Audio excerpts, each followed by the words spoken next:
Claire Mitchell never thought her life would take such an unexpected turn. Married for 5 years to Daniel, a man she loved but with whom her connection had quietly slipped into routine. Their days had become predictable work: dinner, TV, sleep. The spark she once felt was more a flicker now, faint and distant. She wondered if this was what marriage was supposed to feel like, or if she was missing something essential. When Claire enrolled in the evening literature course at the local community college, she hoped it would be a breath of fresh air, a way to rediscover herself beyond the confines of her domestic life. The class was small, and the professor, David Harper, was nothing like she expected. In his early 40s, with a calm voice and thoughtful eyes, he brought passion and warmth to each lesson.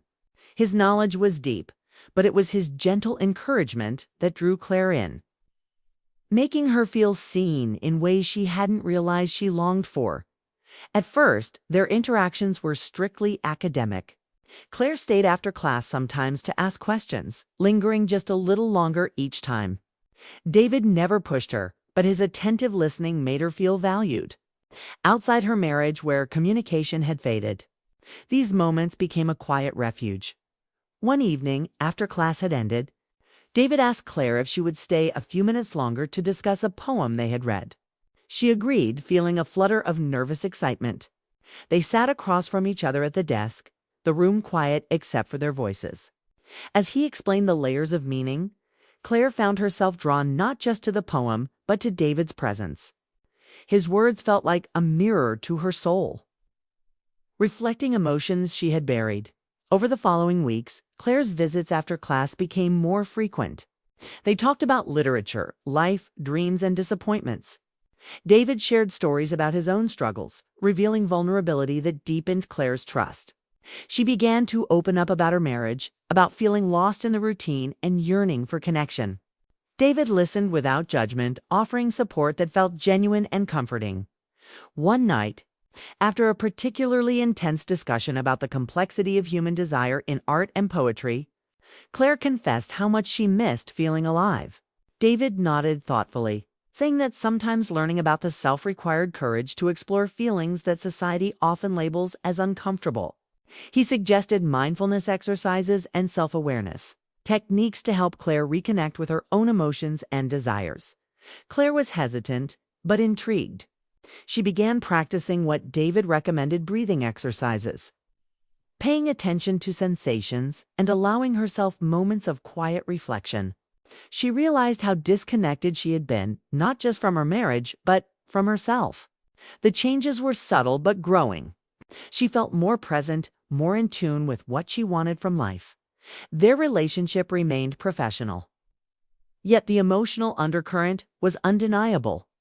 Claire sensed a deepening attraction but held back, aware of her marital commitment. David respected her boundaries, never pushing beyond the role of teacher and mentor. It was this respect that made their connection feel safe, even as emotions stirred.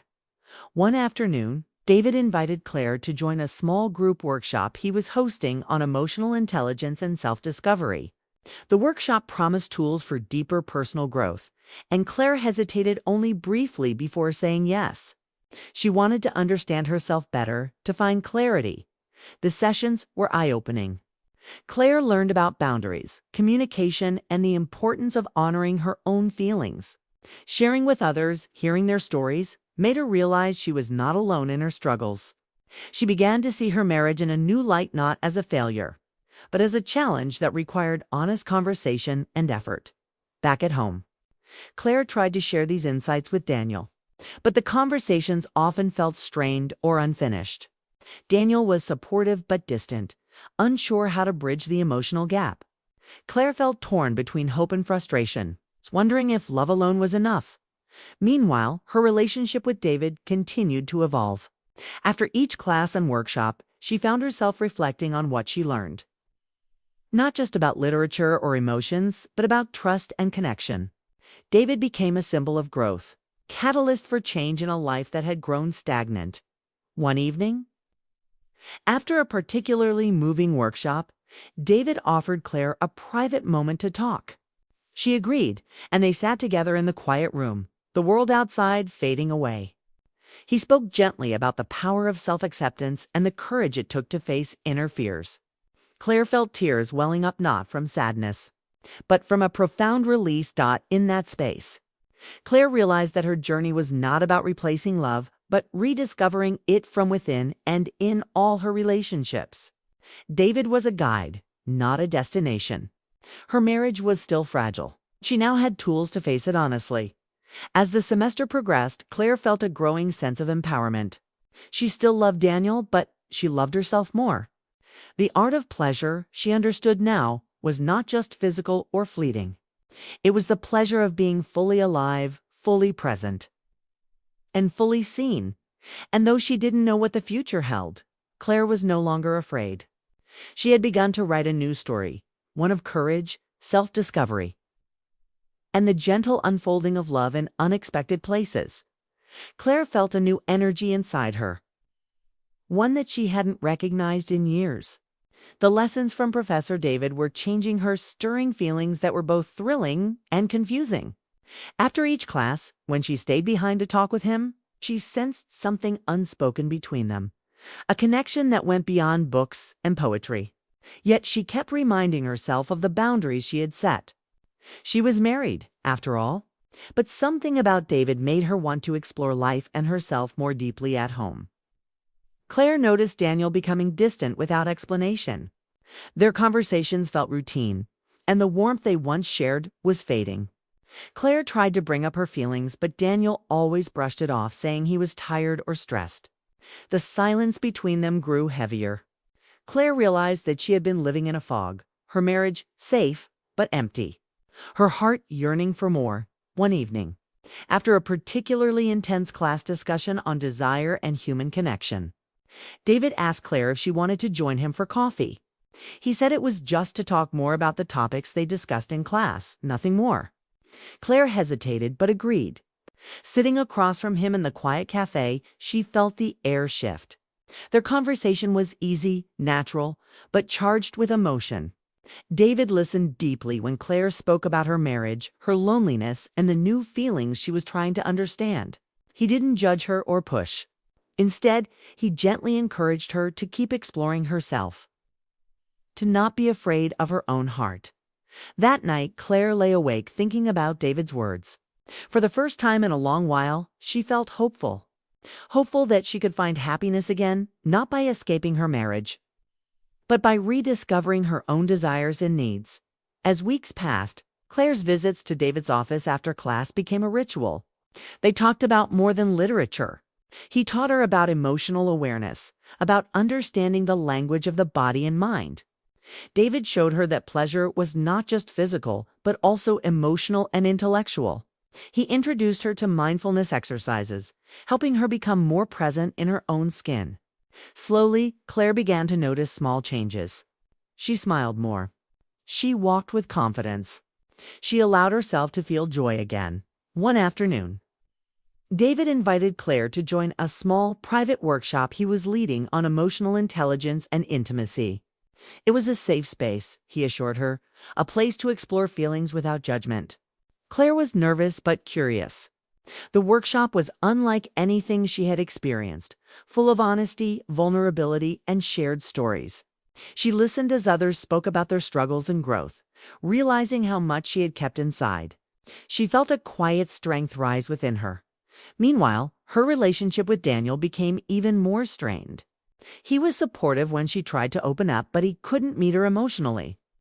Claire's heart ached with loneliness, but she didn't give up. She wanted to save what they had, but she knew she needed to be true to herself first. David remained a steady presence, a teacher and friend. After one workshop session, he offered Claire a private moment to reflect together. Sitting side by side, they talked about the power of self-love and the courage needed to face life's uncertainties. Claire felt tears welling up, not from sadness, but relief. For the first time, she felt free to be honest with herself. She realized that her journey wasn't about replacing one love with another. It was about finding her own voice and strength. David was guiding her, but the path was hers to walk. One evening, Claire came home to find Daniel asleep on the couch.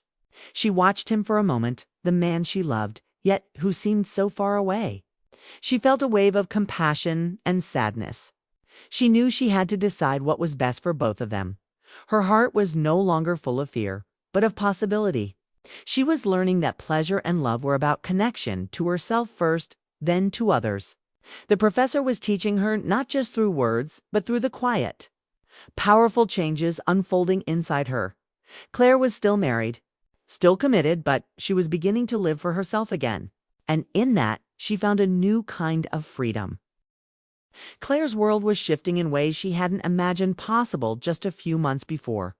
The lessons with David had awakened something inside her, a quiet confidence and a deeper understanding of herself. Though still married to Daniel, she began to see her life through new eyes. The days of numb routine were slowly being replaced by moments filled with meaning and emotion. Her conversations with Daniel remained difficult. He was kind but emotionally closed off, struggling to understand the changes Claire was going through. She tried to share her feelings openly, but it often ended in silence or awkward pauses. One evening, after a long day, Daniel admitted he felt lost too. They both recognized that something fundamental had shifted between them, and neither knew how to bridge the gap. Claire felt torn. She loved Daniel and valued their years together, but she also realized she couldn't continue pretending. The emptiness inside her demanded attention, and the lessons from David had given her the courage to face it honestly. She knew that true love required more than comfort, it needed connection, vulnerability, and growth. Meanwhile, David remained a steady, respectful presence in Claire's life. He continued teaching, guiding her through exercises that deepened her self-awareness and emotional strength. Their conversations were always thoughtful, never crossing boundaries. But Claire sensed a bond growing between them, a bond of trust and mutual respect. David helped her understand that pleasure and fulfillment were not about secrets or escape, but about embracing her own needs and feelings with kindness. One afternoon, David invited Claire to attend a weekend retreat focused on emotional healing and empowerment. Hesitant but curious, she agreed. The retreat was intense, filled with honest sharing, group exercises, and moments of quiet reflection. Claire found herself opening up about fears she hadn't voiced before. The group support and David's gentle encouragement helped her see that she was not alone in her struggles. During one session, Claire realized that her journey was not just about her marriage, but about reclaiming herself. She had spent so long putting others' needs first, Daniel's, her family's, that she had forgotten how to listen to her own heart. The retreat was a turning point. She understood that love began with self-love, and that to heal her marriage or find happiness, she had to be true to herself. Back home, Claire and Daniel sat down for a long, honest conversation. They spoke about their fears, their hopes, and the distance that had grown between them. Daniel admitted he hadn't realized how much Claire was hurting. They agreed to seek counseling together to work on rebuilding trust and emotional intimacy. Claire felt a cautious hope, a sense that maybe, just maybe, they could find their way back. At the same time, Claire knew her connection with David was changing too. It was no longer just about learning or emotional support. It had become something deeper, a quiet friendship built on understanding and respect. She cherished their talks, the way he helped her see her own strength. But she also recognized the line they could not cross. Claire was committed to her marriage, and David honored that fully. As weeks turned into months, Claire felt more alive. She no longer feared her feelings or the uncertainty of the future. She was learning that life was complex and messy, but also full of beauty and growth.